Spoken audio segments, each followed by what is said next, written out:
আসসালামু আলাইকুম এভরিওয়ান। কি অবস্থা তোমাদের, কেমন আছো তোমরা? আশা করি তোমরা সবাই অনেকটাই ভালো আছো। আমিও আল্লাহর রহমতে এবং তোমাদের দোয়া ও ভালোবাসায় অনেকটাই ভালো আছি। তো আবারও নিয়ে আসলাম তোমাদের জন্য নতুন আরেকটি গল্প। আশা করি এই গল্পটা অন্যান্য গল্পের মতো তোমাদের অনেকটাই ভালো লাগবে। আর ভিডিওটা যদি ইউটিউব থেকে দেখো তাহলে অবশ্যই চ্যানেলটা সাবস্ক্রাইব করে দিবা। আর যদি আমাদের ফেসবুক পেজ থেকে দেখো তাহলে পেজটা অবশ্যই ফলো করে দিবা। আমাদের পেজের নাম রেদওয়ান অলওয়েজ অন ফায়ার। তো চলো বেশি কথা না বলে গল্প শুরু করা যাক। আমি জানি না মানুষ কতটা একা হলে নিজের কাছে অচেনা হয়ে যায়। আমি জানি না কতটা কষ্ট পেলে চোখের জল আর বের হয় না, শুধু বুকের ভেতর জমতে থাকে। কিন্তু আজকে রাতে এই ঠান্ডা লকআপের দেয়ালে হেলান দিয়ে দাঁড়িয়ে আমি সেই উত্তরটা পেয়ে গেছি। আমার নাম রনি হাসান। আজকে আমি আপনাদের এমন একটা গল্প বলবো যেটা বলতে গেলে গলা আটকে আসে, বুকটা ভারী হয়ে যায়, কিন্তু আমাকে বলতেই হবে। কারণ এই পৃথিবীতে এমন অনেক মানুষ আছে যারা ভালোবেসে ঠকেছে, বিশ্বাস রেখে প্রতারিত হয়েছে, আর শেষে অন্ধকারে একা বসে ভেবেছে আমার কি আসলেই কোনো দোষ ছিল। এখন রাত কয়টা বাজে জানি না। এই লকআপে কোনো ঘড়ি নেই, জানালা নেই, কোনো আলো নেই, শুধু আছে একটা স্যাঁতস্যাঁতে দেয়াল, একটা মিটমিটে টিউবলাইট আর আমি, হাতে হাত করা, পায়ে শিকল নেই কিন্তু মনে আছে। বুকের ভেতর এমন একটা ভার যেটা নামানোর কোনো উপায় নেই। একটু আগে পুলিশ অফিসার এসেছিলেন, ঘরে ঢুকেই আমার দিকে এমন ভাবে তাকালেন যেন আমি কোনো মানুষ না। তারপর বললেন, মানুষ খারাপ হয় এটা অনেক দেখেছি, কিন্তু তোর মতো অমানুষ জীবনেও দেখিনি। তোর বিয়ে করা বউ যে তোর সাথে সংসার করেছে, যে তোর ঘরে থেকেছে, সে আজকে নিজে থেকে থানায় এসে টাকা ঢেলে গেছে। জানিস কেন? শুধুমাত্র তোকে রিমান্ডে নিয়ে শায়েস্তা করার জন্য। আর যে মামলায় তোকে ধরে এনেছি সেটাতেই তোর কপালে শনি লেগে যাবে, তাই ভালোভাবে প্রস্তুত থাকিস। অর্পিতা। দরজাটা বন্ধ হয়ে গেল। আমি একা বসে বসে ভাবছি অর্পিতা, শুধু এই নামটা আমার মাথায় ঘুরছে। যে মেয়েটার জন্য একদিন লোকলজ্জা ছেড়েছিলাম, সমাজের ভয় ছেড়েছিলাম, শ্বশুরের অপমান সহ্য করেছিলাম, সেই মেয়েটাই আজকে নিজে থেকে থানায় এসে টাকা দিয়ে গেছে যাতে আমাকে রিমান্ডে নিয়ে মারা হয়। কথাটা মাথার ভেতর একবার ঘুরলো, তারপর বুকের ভেতরে কোথাও একটা কিছু ভেঙে পড়লো শব্দহীন ভাবে, অনেকটা নীরবে, যেভাবে ভাঙলে কেউ টের পায় না, শুধু যে ভাঙে সে বোঝে। চোখের কোণে জল জমে উঠলো, দ্রুত হাতের পিঠে মুছে নিলাম। এখানে কাদার অধিকার নেই, এখানে কেউ জিজ্ঞেস করবে না কষ্ট পাচ্ছ, এখানে সবাই ধরে নিয়েছে আমি দোষী, কিন্তু আমি কি সত্যি দোষী? আপনারা হয়তো ভাবছেন এই মানুষটা এমন কি করলো যে নিজের স্ত্রী তার বিরুদ্ধে দাঁড়িয়ে গেল। তাহলে শুনুন, আমি নিজেই বলছি শুরু থেকে। আমি রনি হাসান, অনার্স শেষ করেছিলাম বড় স্বপ্ন নিয়ে। ভেবেছিলাম পড়াশোনা শেষ হলে জীবনটা সুন্দর হয়ে যাবে, ভালো একটা চাকরি হবে, মাকে সুখে রাখতে পারবো। কিন্তু বাস্তবতা অন্যরকম। বেকারত্বের গ্লানি বুকে চেপে একটা ছোট্ট চাকরিতে ঢুকলাম। মাইনে বেশি না, কিন্তু মা আর আমার দুজনের সংসার কোনো মতে চলতো। সঙ্গে টিউশনিও করতাম। মাস শেষে যা আসতো তাতে অভাব না থাকলেও বাড়তি কিছু ছিল না, কিন্তু মনে অনেক শান্তি ছিল, কারণ পাশে মা ছিলেন। কিন্তু 2 বছর আগে সেই শান্তিটুকুও চলে গেল। আমাদের একা করে বাবা চলে গেলেন হঠাৎ করে একটা ভোরবেলায়। আগের রাতেও তার সাথে কথা বলেছিলাম। সকালে উঠে দেখি বাবা আর নেই। সেদিন মাটি সরে গিয়েছিল পায়ের নিচ থেকে। বাবা শুধু বাবা ছিলেন না, বাবা ছিলেন আমার সাহস, আমার ভরসা, আমার পৃথিবী। বাবা চলে যাওয়ার পর ঘরটা কেমন ফাঁকা ফাঁকা লাগে, যেন ঘরের ভেতর একটা শূন্যতা থাকে যেটা কোনো আসবাব দিয়ে ভরা যায় না। একটা বড় আপু ছিলেন, বাবা বেঁচে থাকতে বিয়ে হয়েছিল তার, কিন্তু বাবা চলে যাওয়ার পর আপু যেন আমাদের ভুলেই গেলেন। মা মাঝে মাঝে ফোন করতেন, কান্না জড়ানো কণ্ঠে বলতেন, মা একটু আয়, তোর ভাইটা একা একা সব সামলাচ্ছে, বাবা নেই, তুই না আসলে আমরা কেমন করে থাকি বল, একটু আয় মা। আপু আসতেন, কিন্তু চোখের দেখা দিয়েই উঠে পড়তেন। চা খাওয়ার সময়টুকু দিতেন না। মা শুধু তাকিয়ে থাকতেন, আমিও তাকিয়ে থাকতাম, কিছু বলতাম না, কারণ বাবা শিখিয়ে গিয়েছেন আপনজনকে ছোট করতে নেই, তুমি যতই কষ্ট পাও না কেন।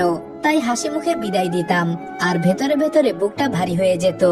এরপর মা অসুস্থ হয়ে পড়লেন। বয়সের ভার শরীর আর নিতে পারছিল না, বিছানায় পড়ে গেলেন। একদিকে অসুস্থ মা, অন্যদিকে সংসারের একার চাপ। ভেতরে ভেতরে একটা ক্লান্তি জমেছিল যেটা ঘুমালেও যায় না, রাতে শুয়ে থাকলেও মাথা থেকে সরে না। ঠিক সেই সময়ে আমার জীবনে একটাই আলো ছিল, একটাই মানুষ ছিল, তার নাম অর্পিতা। অর্পিতার সাথে পরিচয় অনেক দিনের। প্রথমে বন্ধুত্ব, তারপর ধীরে ধীরে আরো কাছে আসা, আরো গভীরে যাওয়া। ওকে দেখলে মনে হতো এই পৃথিবীতে এখনো ভালো কিছু আছে। এখনো বেঁচে থাকার মানে আছে, কিন্তু সম্পর্কটা আলোর মুখ দেখছিল না। অর্পিতার বাবা শহরের পরিচিত মানুষ, সম্পদ, মান সম্মান, গর্ব সবই আছে তার। আর আমি একটা সাধারণ ছেলে, ছোট্ট চাকরি, অসুস্থ মা, সাথে ভাড়া বাড়ি। তার সামনে গিয়ে বিয়ের কথা তোলার সাহস আমার হতো না। ভেতরে সব সময় একটা ভয় কুরে কুরে খেত, যদি না করে দেন, যদি অপমান করেন, আর যদি অর্পিতাকেও দূরে সরিয়ে দেন।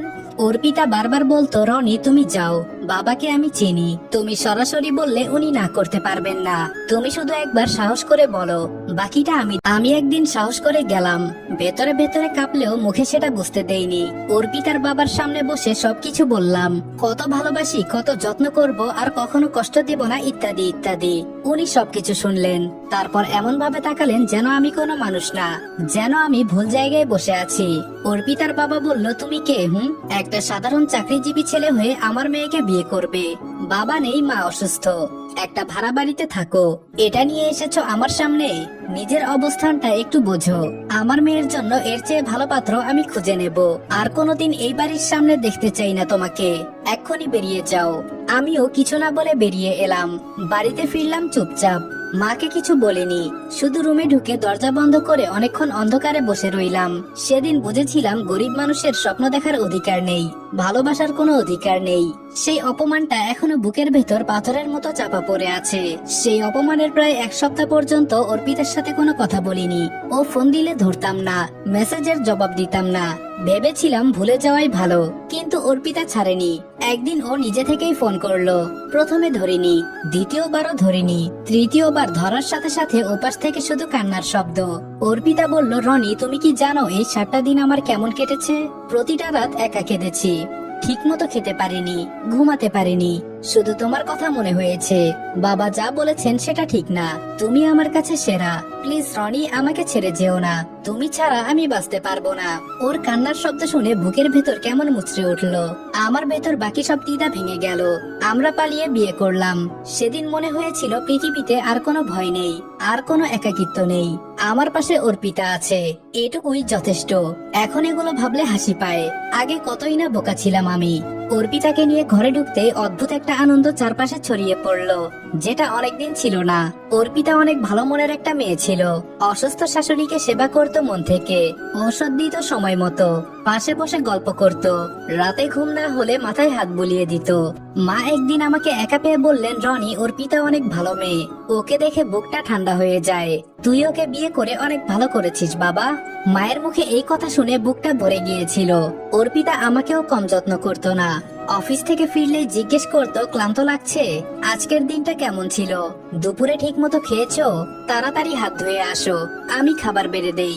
ছোট ছোট এই কথাগুলো কি যে ভালো লাগতো তখন। মনে মনে ভাবতাম জীবন সঙ্গী হিসেবে অর্পিতাকে বেছে নিয়ে ভুল করিনি। আর তখন ওই জীবনে সবচেয়ে বড় খুশির খবরটা এলো। অর্পিতা একদিন লাজুক মুখে বলল, রনি আমি মা হতে যাচ্ছি। সেই মুহূর্তটার কথা আজও মনে আছে। বুকের ভেতর এত আনন্দ হচ্ছিল যে মনে হয়েছিল পৃথিবীর সকল সুখ বুঝি আমার কাছেই জমা আছে। ভেতরে ভেতরে ভাবছিলাম কেমন হবে আমার সন্তান, ছেলে না মেয়ে, কার মতো দেখতে হবে, কি নাম রাখবো আমার সন্তানের। অনেকটা সুখের দিন ছিল সেগুলো, সত্যিকারের সুখের দিন। অর্পিতার বাবা মেয়ের কোনো খোঁজ রাখতেন না, রাগটা এখনো কমেনি, এটা আমি বুঝতে পারতাম। তবুও মাথা নত করে মেনে নিয়েছিলাম, কারণ অর্পিতা সুখে আছে, এটুকুই আমার জন্য যথেষ্ট। কিন্তু শাশুড়ি মা মাঝে মাঝে অর্পিতার সাথে কথা বলতেন, আমার সাথে বলতেন না। আমিও জোর করতাম না। অর্পিতা যখন 3 মাসের অন্তঃসত্ত্বা, তখন একদিন হঠাৎ শাশুড়ি মা চলে এলেন। দরজায় দেখে একটু অবাক হলাম। ভেতরে এসে বসলেন। একটু পরে তাকে চা দেওয়া হলো। চা খেতে খেতে বললেন, অর্পিতাকে 2 দিনের জন্য আমাদের বাড়িতে নিয়ে যেতে চাই, ওর শরীরটা একটু দেখা দরকার, ডাক্তারের কাছেও নিয়ে যাব, তোমরা রাজি তো? মনে মনে খুশি হলাম। ভাবলাম যাক, অবশেষে হয়তো মেনে নিয়েছেন। মেয়ের সন্তানের কথা ভেবে রাগটা একটু গলেছে। হাসি মুখে বললাম, অবশ্যই, আপনি নিয়ে যান, 2 দিন পর আমি নিয়ে আসবো। 2 দিন পর অর্পিতা ফোন করলো, রনি একটু আসবে, তোমাকে দেখতে ইচ্ছে করছে, অনেক মিস করছি। প্রথমে রাজি হইনি, শ্বশুর বাড়িতে যেতে মন চাইতো না, যেখানে আমাকে মানুষ বলে মনে করে না সেখানে গিয়ে কি লাভ। কিন্তু অর্পিতার কণ্ঠে একটা টান ছিল, প্লিজ রনি একটু আসো। শুধু তোমার মুখটা দেখতে চাই। সেই টান উপেক্ষা করতে না পেরে গেলাম। দরজায় নক করতে শ্বশুর দরজা খুললেন। আমাকে দেখা মাত্র রাগী চোখে আমার দিকে তাকালেন, কিন্তু একটা কথাও বললেন না। সরাসরি নিজের রুমে চলে গেলেন। শাশুড়ি এসে ভদ্রতার খাতিরে বললেন, বসো। এর থেকে বেশি কিছু না। আমি অর্পিতার রুমের দিকে যাচ্ছিলাম, ঠিক তখন ওই সামনে এসে দাঁড়ালো রুমানা, অর্পিতার ছোট বোন। বয়সে ছোট হলেও কথাই বেশ পটু। হাসি মুখে বলল, আরে ক্রাশ ভাইয়া, কখন আসলেন? আমাকে জানাননি কেন? ক্রাশ ভাইয়া শুনে একটু অবাক হলাম। হেসে বললাম, ভাইয়া ডেকেছো এটাই যথেষ্ট। ক্রাশ ভাইয়া আবার কি জিনিস? রুমানা বলল, ও আপনি বুঝবেন না। আমি বললাম, বোঝার দরকারও নেই, বলো অর্পিতা কোথায়? রুমানা বলল, আমার সাথে আসুন, আমি দেখিয়ে দিচ্ছি। একটা রুম দেখিয়ে দিয়ে বলল, ভাইয়া আপু ওখানে আছে, আপনি যান। আমি ধন্যবাদ দিয়ে ভেতরে ঢুকলাম, কিন্তু ভেতরে অর্পিতা নেই। ভাবলাম হয়তো ওয়াশরুমে গেছে। বিছানায় বসে ফোনে স্ক্রল করতে লাগলাম। মিনিট 5 পরে রুমানা আবার ঢুকলো। রুমানা বলল, আপু এখনো আসেনি তাই না? রনি বলল, হ্যাঁ। কোথায় গিয়েছে? রুমানা বলল, আপু নেই তো কি হয়েছে, আমি তো আছি। কথাটা একটু অদ্ভুত লাগলো। পাত্তা না দিয়ে বললাম, বেশিক্ষণ থাকবো না, অর্পিতার সাথে দুটো কথা বলে চলে যাব। রুমানা বলল, আচ্ছা ভাইয়া একটা কথা বলি, আমাদের দুই বোনের মধ্যে কাকে বেশি সুন্দর লাগে আপনার? আমি বললাম, তোমরা দুজনেই সুন্দর, এই নিয়ে কম্পিটিশনের কি আছে? রুমানা বলল, না ভাইয়া, আপুর চেয়ে আমি বেশি সুন্দর, সত্যি করে বলুন। আমি বললাম, আচ্ছা তুমি বেশি সুন্দর, এবার একটু তোমার আপুকে ডেকে দাও। রুমানা বলল, বারবার আপুকে ডাকতে বলছেন কেন? যা বলার আমাকে বলুন। এই বলে রুমানা দরজাটা আটকে দিল। দরজাটা বন্ধ হওয়ার শব্দ কানে লাগতেই বুকটা কেমন ধক করে উঠল। বিছানা থেকে উঠলাম। আমি বললাম, দরজা খোলো রুমানা, আমি বাহিরে যাব। তবে আমার পুরো কথাটা শেষ করতে পারলাম না। রুমানা হঠাৎ এগিয়ে এলো, 1 পা 2 পা, তারপর আমাকে জড়িয়ে ধরলো। বুকটা আমার কেঁপে উঠলো। সরিয়ে দেওয়ার আগেই নিচু গলায় বলল, রনি ভাইয়া, আপুর ফোনে আপনার ছবি দেখে আপনাকে অনেক ভালো লাগে। অনেকদিন ধরে বলতে চেয়েছি, কিন্তু সুযোগ পাইনি। আজকে সুযোগ হয়েছে। আমাকে কি ভালোবাসবেন? আপু কিচ্ছু জানবে না, শুধু আপনি হ্যাঁ বলুন। এক ঝাটকায় সরিয়ে দিলাম। আমি বললাম, রুমানা তোমার কি মাথা ঠিক আছে? তুমি কি বলছো বুঝতে পারছো? তোমার আপুর স্বামী আমি, আর তুমি আমাকে এই কথা বলছো? লজ্জা করে না তোমার? রুমানার মুখে কোনো লজ্জা নেই, চোখে শীতল একটা দৃঢ়তা। রুমানা বলল, রাগ দেখাচ্ছেন? আচ্ছা ঠিক আছে, আমাকে চেনেন না এখনো। আমি কি করতে পারি সেটা জানলে এখনোই ভালোই রাজি হয়ে যেতেন। আচ্ছা যাই হোক, এখনো সময় আছে, আপনি ভেবে দেখুন। আমি বললাম, সামনে থেকে সরো। এটা বলে দরজার দিকে এগোলাম। তখন এই রুমানা চিৎকার করে উঠলো, এত জোরে আর এত তীক্ষ্ণ ছিল যেন পুরো বাড়িটাই কেঁপে উঠলো। মুহূর্তের মধ্যে দরজা খুলে ঢুকলো অর্পিতা, সাথে শ্বশুর শাশুড়িও এলেন। সবাই একসাথে বলল, কি হয়েছে, কেন চিৎকার করলি? রুমানা কান্নার ভান করে কাপা কাপা আঙ্গুল তুলে আমার দিকে দেখিয়ে বলল, এই লোকটা আমার সাথে জোর জবরদস্তি করতে চেয়েছিল। আমি না বলেছি তবুও ছাড়েনি, তাই চিৎকার দিতে বাধ্য হয়েছি। আমার কণ্ঠ বন্ধ হয়ে গেল, একটা শব্দও বের হলো না। মাথাটা ঘুরছিল, কি থেকে কি বানিয়ে ফেললো এই মেয়েটা। কিছু বলার জন্য মুখ খুলতেই ঠাস করে গালে প্রচন্ড জোরে একটা চড় পড়লো, তারপর আরেকটা। মাথা তুলে দেখলাম শ্বশুর, তার চোখে আগুন, হাতগুলো কাঁপছে। আরেকটু দূরে দরজার কোণে দাঁড়িয়ে অর্পিতা, আমার অর্পিতা। সে একবার তাকালো আমার দিকে, সে চোখে কোনো ভালোবাসা নেই, কোনো বিশ্বাস নেই, আছে শুধু ঘৃণা, অনেক গভীর ঘৃণা। অর্পিতা ঠোঁট নাড়িয়ে শুধু একটা বাক্য উচ্চারণ করলো, ছি। তারপর নিজের রুমে ঢুকে দরজা বন্ধ করে দিল। সেই দরজা বন্ধ হওয়ার শব্দটা আজও কানে বাজে। শ্বশুর পুলিশকে ফোন করে বাড়িতে আসতে বললেন। মিনিট কয়েকের মধ্যে পুলিশ এলো। কেউ আমার কথা একবারও জিজ্ঞেস করলো না, কেউ আমার দিক থেকে ভাবলো না, শুধু হাতে হাত করা পরিয়ে দিল।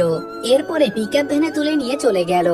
যাওয়ার সময় একবার পেছনে তাকালাম, অর্পিতা জানালায় দাঁড়িয়েছিল। চোখে চোখ পড়তেই সে মুখ ঘুরিয়ে নিল।